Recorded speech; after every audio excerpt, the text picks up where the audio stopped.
belajar, Nabi pun belajar, ngaji, Nabi pun ngaji kepada malaikat Jibril. Seperti itu. Kemudian setelah beliau dapat ilmu itu disampaikan kepada para sahabat.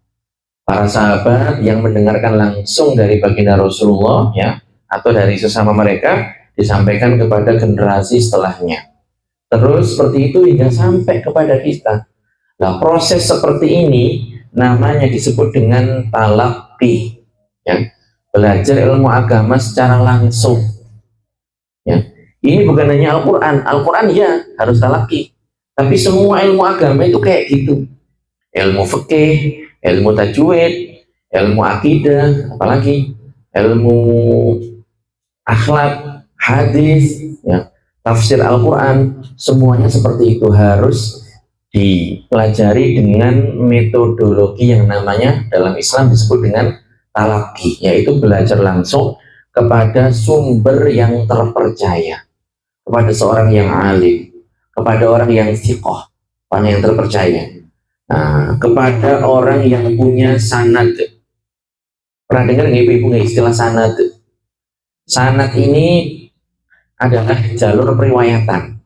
Jadi mata rantai keilmuan. Apa yang saya sampaikan ini bukan saya duduk manis ngadep laptop nanti ngasih ibu apa ya, udah ke sini ngasih ini, enggak. Tapi ini adalah yang saya dapatkan dari guru-guru saya. Guru-guru saya dari guru-guru mereka. Begitu terus hingga bersambung kepada baginda Rasulullah Shallallahu Alaihi Wasallam. Itu namanya sanad.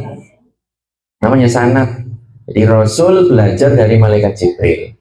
Kemudian Rasul mengajarkan kepada sahabat. Sahabat mengajarkan kepada tabi'in. Tabi'in mengajarkan kepada generasi seterusnya hingga sampai kepada kita.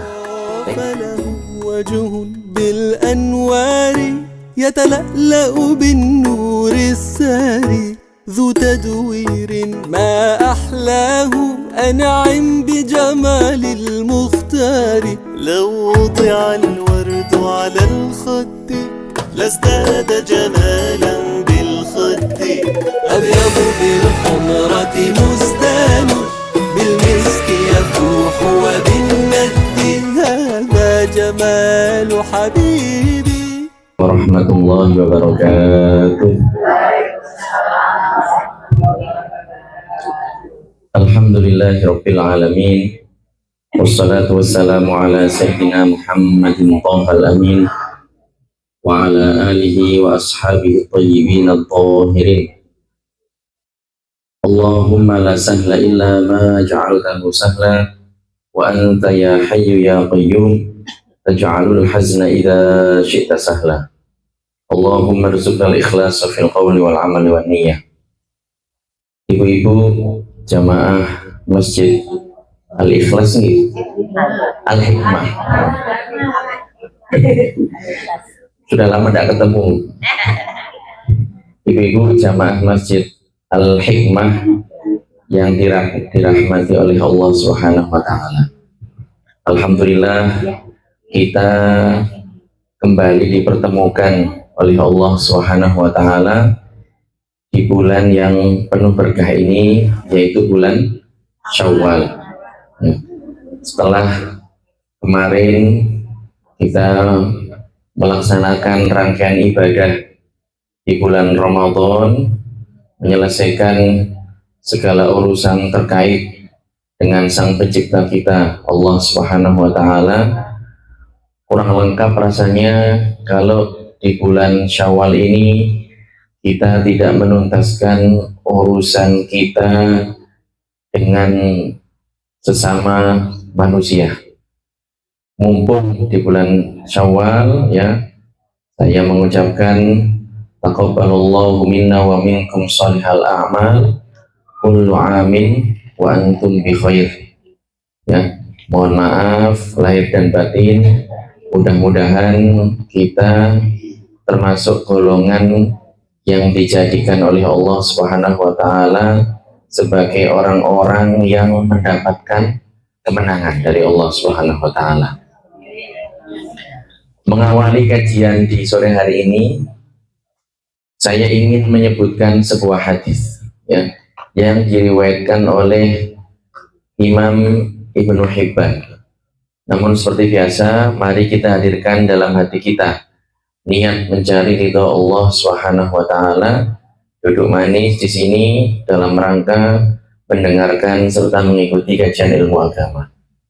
Hadis tersebut adalah bahwa baginda Rasulullah Shallallahu alaihi wasallam bersabda, "Idza shallatil mar'atu khamsaha wa shamat syahraha wa hassanat farjaha wa ata'at ba'laha dakhalat min ayyi abwabil jannati sya'at."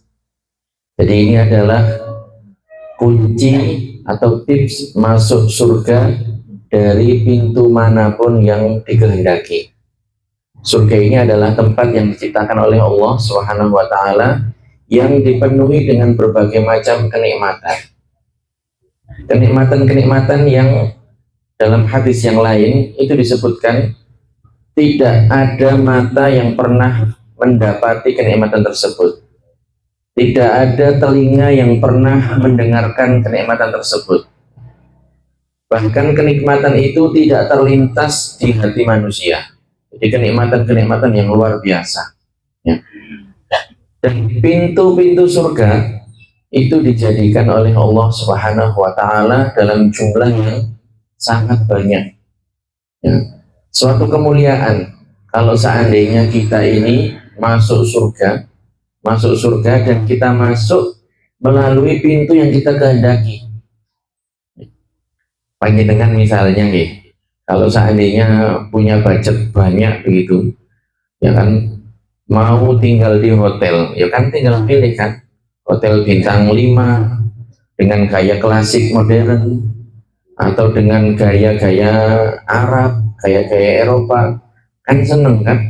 Nah ini masuk surga dengan apa? Boleh pilih melalui pintu yang manapun. Apa yang harus dikerjakan oleh seorang hamba agar bisa melaksanakan, bisa mendapatkan keistimewaan ini? Itu tadi sudah disebutkan dalam hadis yang diriwayatkan oleh Ibnu Hibban. Dan ini hadis ini khusus bagi kaum perempuan. Ya, kaum perempuan. Rasul tadi beliau bersabda, "Idza shallatil mar'atu khamsaha." Jika seorang perempuan menegakkan sholat 5 waktunya, wasomat syahroha, melaksanakan puasa bulan Ramadan sebulan penuh, wahassonat farjaha, dan perempuan tersebut menjaga kemaluannya, menjaga kehormatannya, tidak melakukan hubungan biologis kecuali dengan pasangannya yang halal, yang legal, yang sah, ya. Dan ini penting juga ini, wa ata'at ba'laha, dan juga taat kepada suaminya. Taat dalam hal-hal yang diperbolehkan untuk ditaati, karena memang taat kepada manusia ini itu terbatas, ya. Jadi kita ini taat kepada pimpinan kita, pada orang tua kita, kalau istri kepada suaminya,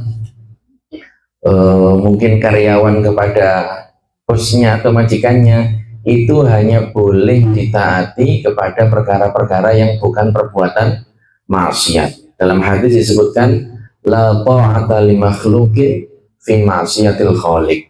Tidak boleh seorang hamba itu taat kepada sesama hamba dalam perbuatan yang merupakan maksiat kepada Sang Pencipta, yaitu Allah Subhanahu wa taala.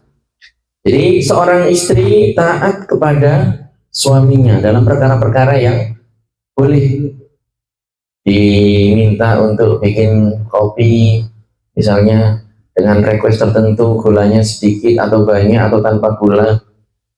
Request misalnya minta makanan dengan spesifikasi yang sangat detail sekali, ya karena dia saya niat seperti ini, niat berbakti kepada suami, berbuat baik kepada suami, masuk dalam cakupan hadis ini.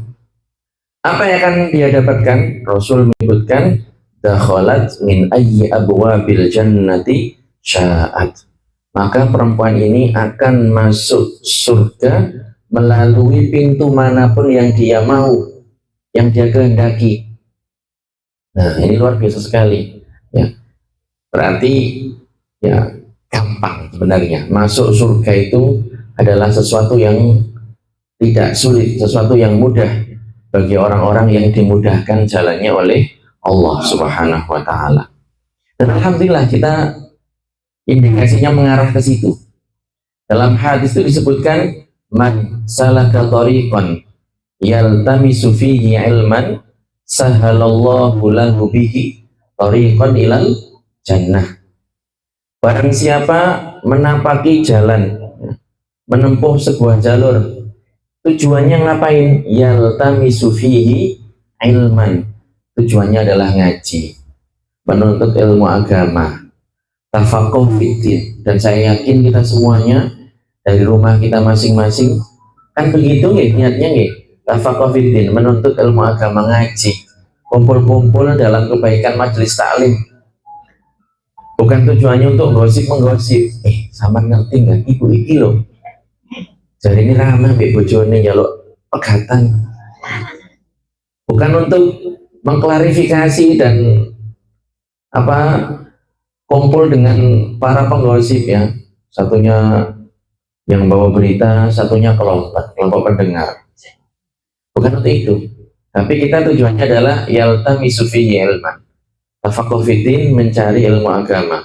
Apa yang dia dapatkan? Sahhalallahu lahu bihi tariqan ilal jannah, maka akan dimudahkan jalannya oleh Allah untuk masuk ke dalam surga. Nah, mudah-mudahan kita seperti itu. Tujuan kita adalah untuk mendapatkan ilmu agama. Nah, karena kita ini sekarang sedang ngaji ilmu agama, para jamaah yang dirahmati oleh Allah Subhanahu wa taala, penting untuk kita ketahui bahwasanya orang itu kalau ingin tahu tentang masalah-masalah agama itu ada SOP-nya. SOP-nya bukan sop sayur kentang buncis wortel, bukan ya ibu ya. Ada aturannya, ada syarat dan ketentuannya. Ya. Kita akan bahas itu. Nanti kita tutup dengan beberapa amaliyah yang seharusnya kita kerjakan di bulan Syawal sesuai dengan request yang diamanahkan kepada saya. Jadi ngaji, belajar ilmu agama itu ada tuntunannya, ada panduannya. Sebelumnya akan saya sebutkan bahwasanya ngaji, ya belajar ilmu agama ini hukumnya adalah wajib. Apakah semuanya? Enggak. Ada kadar tertentu yang harus kita ketahui. Apakah harus jadi mubalighah, ustazah, bunyai yang paham detail semua permasalahan agama? Enggak. Tapi ada kadar, ada ukuran tertentu yang harus kita kuasai, harus kita ketahui, yang disebut dengan ilmu agama yang pokok, ilmu agama yang dibutuhkan, ya seperti itu. Baik itu terkait masalah keyakinan, ya, bahwa yang berhak disembah dan wajib disembah itu hanya Allah Subhanahu wa taala saja. Allah itu tidak serupa dengan makhluknya, tidak sama dengan makhluknya, tidak butuh kepada makhluknya, ya. Ada tanpa tempat dan arah, ya. Ada bukan di atas, bukan bersemayam di atas arsy, ya. Yang menciptakan tempat, ada tanpa tempat, ya. Allah yang menciptakan segala-galanya. Nah, ini terkait masalah keyakinan. Agama yang benar satu-satunya itu adalah agama Islam. Ini juga termasuk masalah keyakinan. Semua nabi, dari Nabi Adam, nabi yang pertama sampai nabi yang terakhir, Nabi Muhammad SAW, semuanya itu mereka adalah hanya mengajak kepada satu agama, yaitu agama Islam. Ini masalah keyakinan. Atau masalah hukum fikih, ya tadi sudah disebutkan, sholat, puasa, ya, kemudian tata cara suami istri kalau taat ini bagaimana ketentuannya. Nah, ini harus dipelajari. Jadi itu, ya, ilmu-ilmu yang harus diketahui oleh seorang hamba. Sebagaimana tadi juga sudah kita singgung dalam hadis, ya, yang beberapa kali saya sebutkan. Kemudian termasuk juga yang harus kita pahami adalah bahwa Rasulullah SAW, ya, itu adalah seorang hamba yang diutus oleh Allah Subhanahu wa Ta'ala. Apa yang beliau sampaikan semuanya adalah benar adanya. Tidak ada keraguan sedikit pun tentang apa yang disampaikan oleh baginda Rasulullah. Yang beliau sampaikan itu merupakan wahyu dari Allah Subhanahu wa Ta'ala. Dan Rasul itu selama hidupnya beliau menyampaikan banyak hal. Ada permasalahan-permasalahan yang terkait mengenai kabar berita tentang umat terdahulu. Bagaimana kaum Ad dan Samud itu dihancurkan oleh Allah Subhanahu wa Ta'ala. Bagaimana nabi-nabi terdahulu begitu sabarnya menghadapi kaumnya, ya. Bagaimana raja-raja yang zalim, yang kafir itu kekuasaannya dicabut, dihancurkan, dibinasakan oleh Allah Subhanahu wa Ta'ala. Itu Rasul mengabarkan kepada para sahabat generasi yang hidup di masa beliau. Kemudian juga perkara-perkara yang nanti bakal terjadi di alam barzakh. Jadi alam ini banyak. Kalau sekarang yang kita sekarang ada di sini itu adalah alam dunia. Ya, nanti ada alam namanya alam barzakh, alam perpindahan, ya, sebelum orang itu masuk ke surga atau ke neraka. Hari kiamat, hari segala sesuatu di alam semesta ini dihancurkan kecuali yang dikecualikan oleh Allah Subhanahu wa Ta'ala. Terkait perkara yang halal, ini haram, nah, itu semuanya sudah disampaikan oleh Rasulullah. Dan ketika Rasul menyampaikan itu, maka itu semuanya adalah benar adanya. Dan juga mempelajari perkara yang penting. Apa itu? Perkara yang menjadikan seseorang itu keluar dari agama Islam.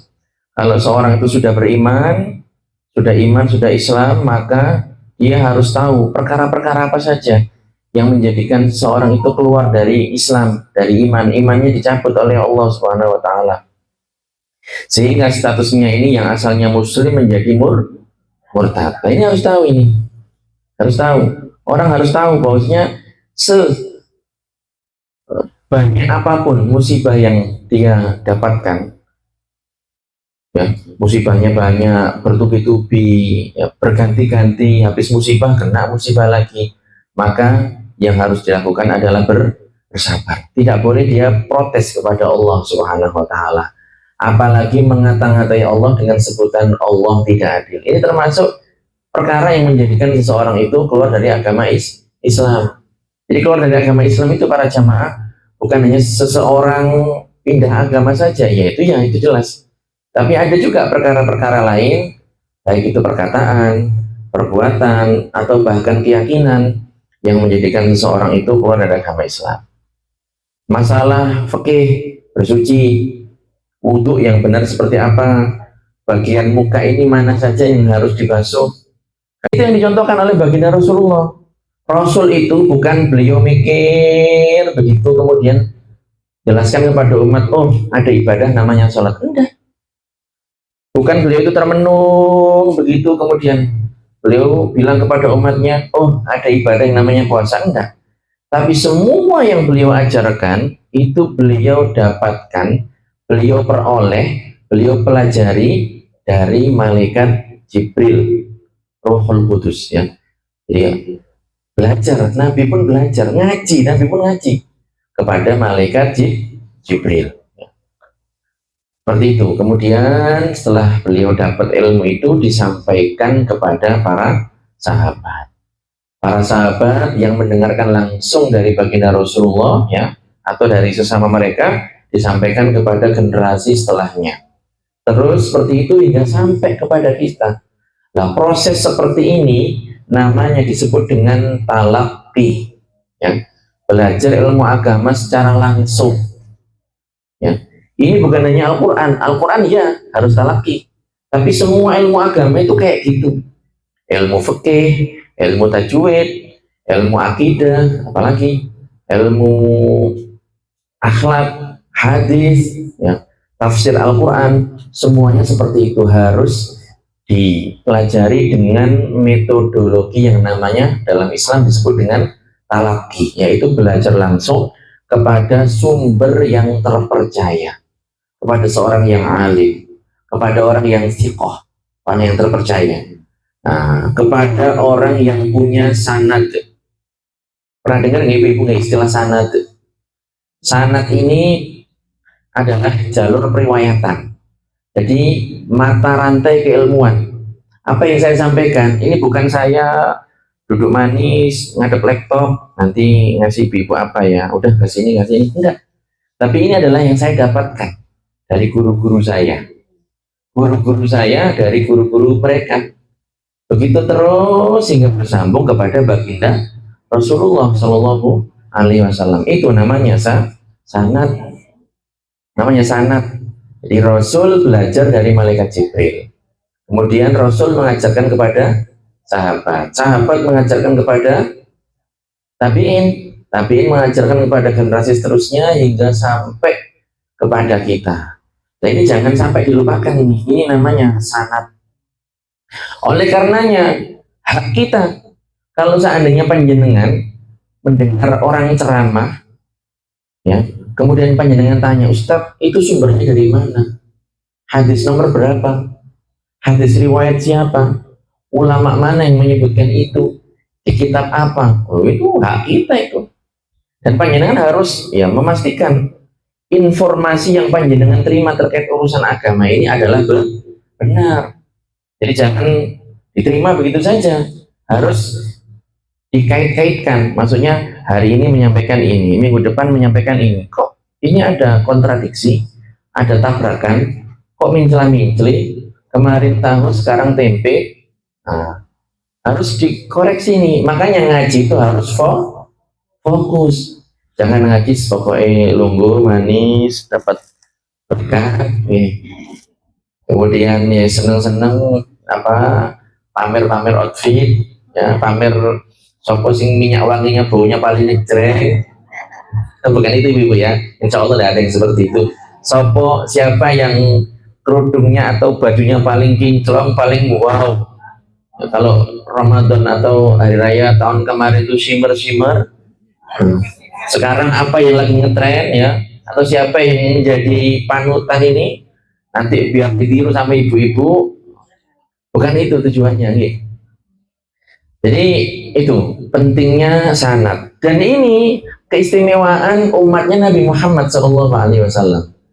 Nah, jadi panjenengan punya hak untuk tanya kepada orang yang panjenengan ambil ilmunya ini dari mana, Ustaz? Nah, dikarenakan keistimewaan inilah akhirnya apa? Agama Islam ini kebal dari penyimpangan dan penyelewengan. Kenapa? Karena ada yang salah pasti ada yang menyalahkan. Jadi tidak apa-apa memang menyalahkan itu memang kalau memang salah ya harus disalahkan.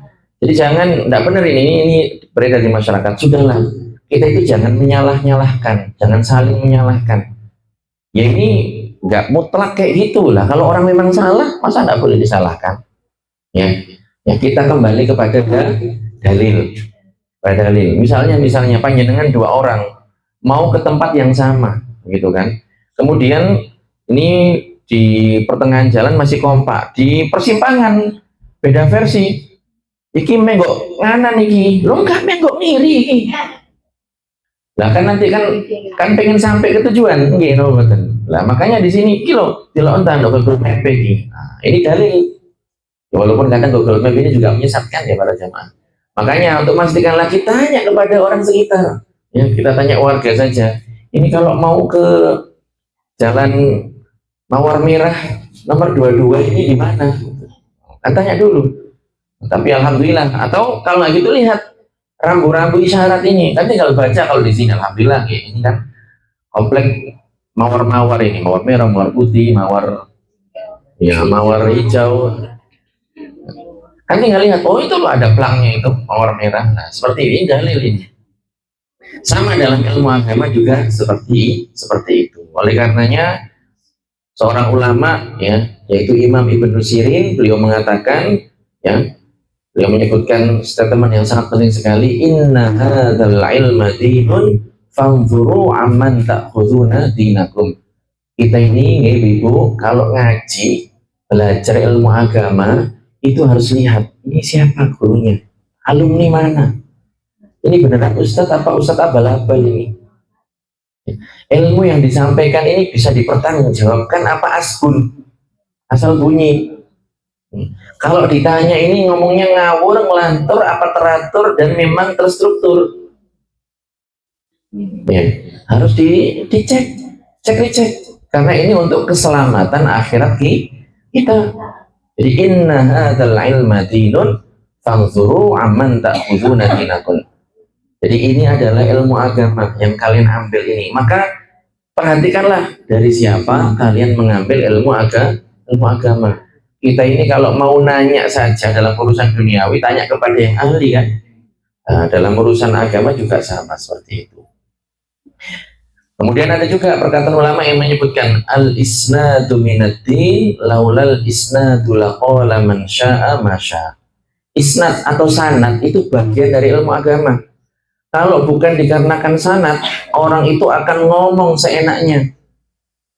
Jadi kalau kita ya ngaji kepada orang, itu cari yang punya sanad. Karena orang yang punya sanad, dia tidak akan menyebutkan hal-hal yang ngawur. Dia akan tahu oh, dari gurunya seperti ini. Dia akan disebutkan seperti itu juga, sama persis.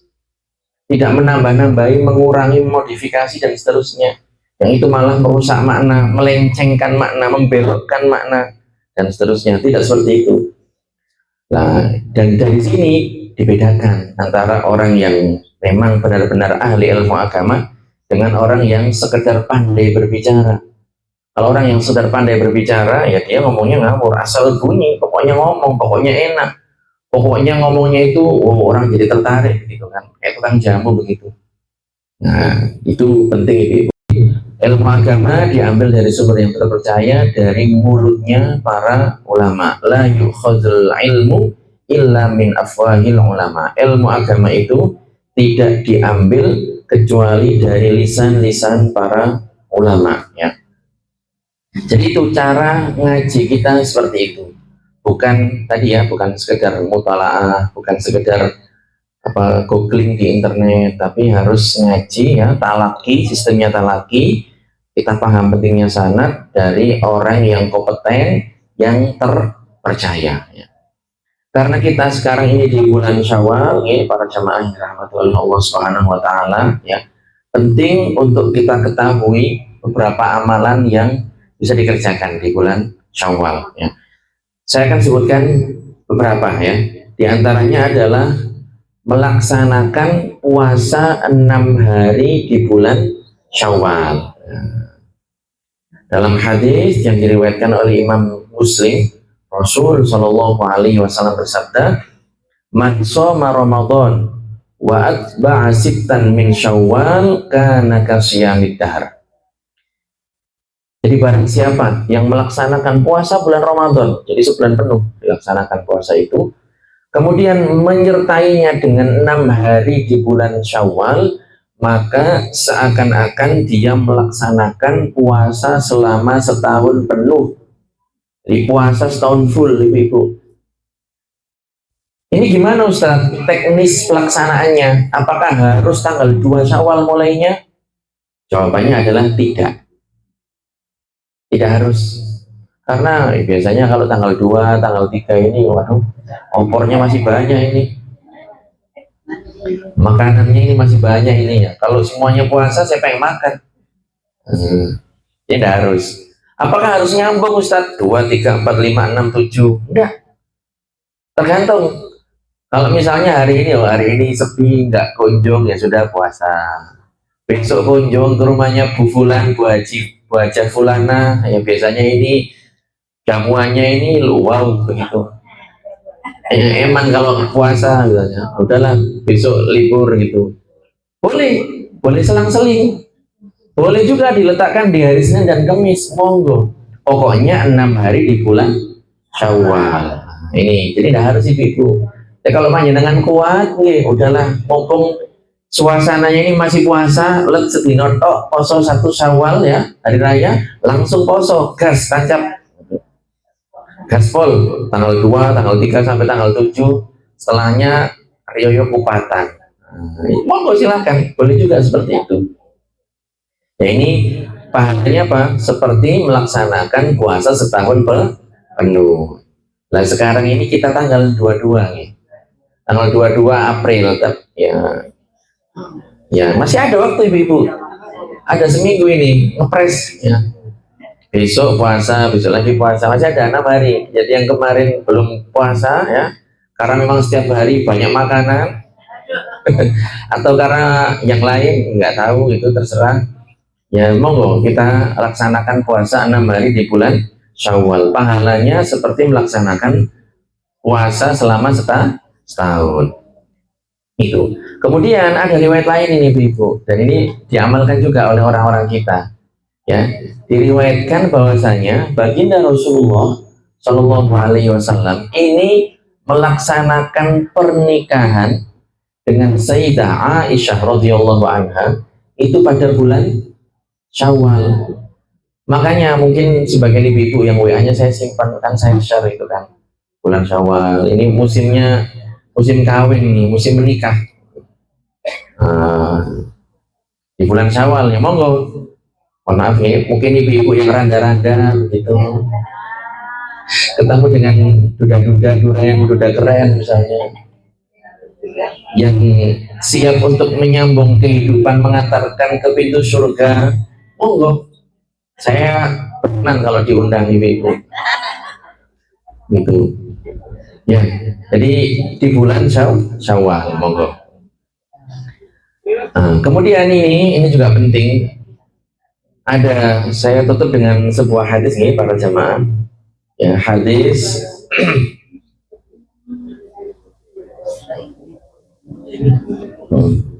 ya, tentang sebuah hadis yang di situ dijelaskan mengenai bagaimana seseorang itu bisa masuk surga dengan penuh dalam surga. Tujuan akhirnya surga, nggak pakai mampir-mampir. Ya kalau jalan-jalan mampir-mampir ya enak-enak aja, ini mampir ke neraka, naudzubillah. Apa 4 perkara tersebut? Yang pertama adalah at'imit ta'am, berilah makanan. Alhamdulillah ini orang Indonesia itu ya suka makan-makan itu ya, kumpul-kumpul makan itu ya. Ada acara makan, ada kegiatan keagamaan makan, masya Allah, memberi makan ya. Yang kedua adalah wa'afshis salam, tebarkanlah salam, memberikan salam. Jadi salam itu tidak hanya diucapkan ketika masuk rumah. Panjenengan ketemu dengan siapa saja, kenal atau tidak kenal, boleh salam. Assalamualaikum, assalamualaikum. Wajah, assalamualaikum, boleh. Tidak kenal, boleh. Tidak kenal apa? Kan saudara sesama muslim, boleh ya. Dengan bacaan yang benar ya, assalamualaikum. Jangan dipendek, pendek dipanjangkan, panjang dipendekkan. Assalamualaikum, lemkum, askum. Ya gimana itu? Tidak sesuai ya itu ya. Contoh-contoh yang salah itu.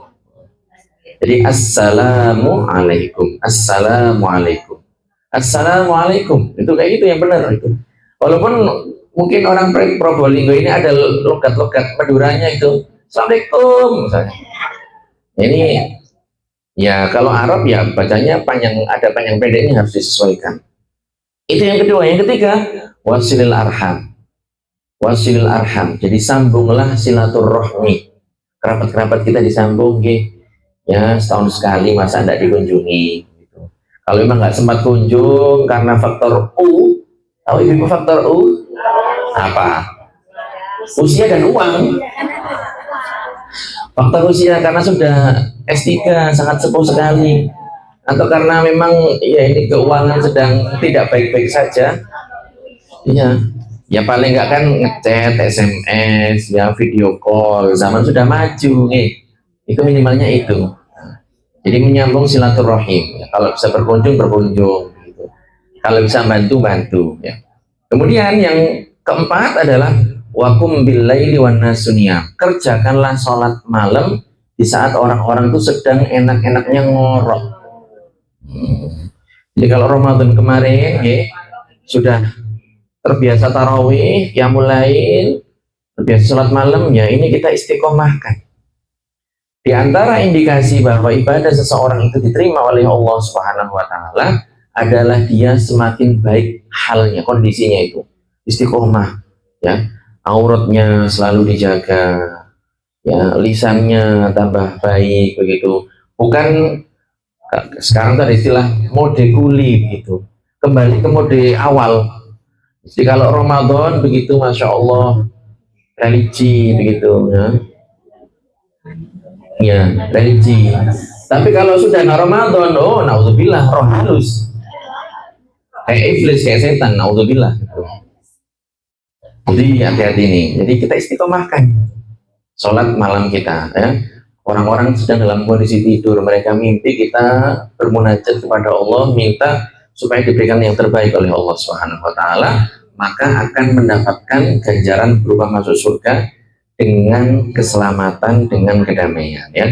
Mudah-mudahan kita sekalian dimudahkan urusan kebaikan kita oleh Allah Subhanahu wa taala. Mudah-mudahan kita istiqomah ya, istiqomah dalam beribadah, dalam ketaatan, dalam majelis ilmu, dalam tafakuh fiddin. Alhamdulillah, mau di masjid, mau di rumah ya, rumah yang ditempati majelis ilmu ini insya Allah akan didoakan oleh malaikat, akan mendapatkan keberkahan dari malaikat begitu ya, mendapatkan berkah tersendiri ya. Mudah-mudahan kita mendapatkan ganjaran atas perbuatan baik yang kita kerjakan ya. Kita diberikan umur panjang yang barokah ya, kita diberikan kekuatan dan kesabaran dalam melanjutkan sisa usia kita ini ya. Mudah-mudahan Allah Subhanahu wa taala memberikan kebaikan kepada kita, kebaikan di dunia maupun kebaikan di akhirat. Demikian ibu-ibu yang bisa saya sampaikan, kurang lebihnya mohon dimaklumi dan dimaafkan. Terima kasih atas perhatian. Barakallahu fikum. Hadanallahu wa iyyakum ajma'in. Saya akhiri, assalamualaikum warahmatullahi taala wabarakatuh. أنعم بجمال المختار لو وضع الورد على الخد لازداد جمالا بالخد أبيض بالحمرة مزدان بالمسك يفوح وبالند هذا جمال حبيبي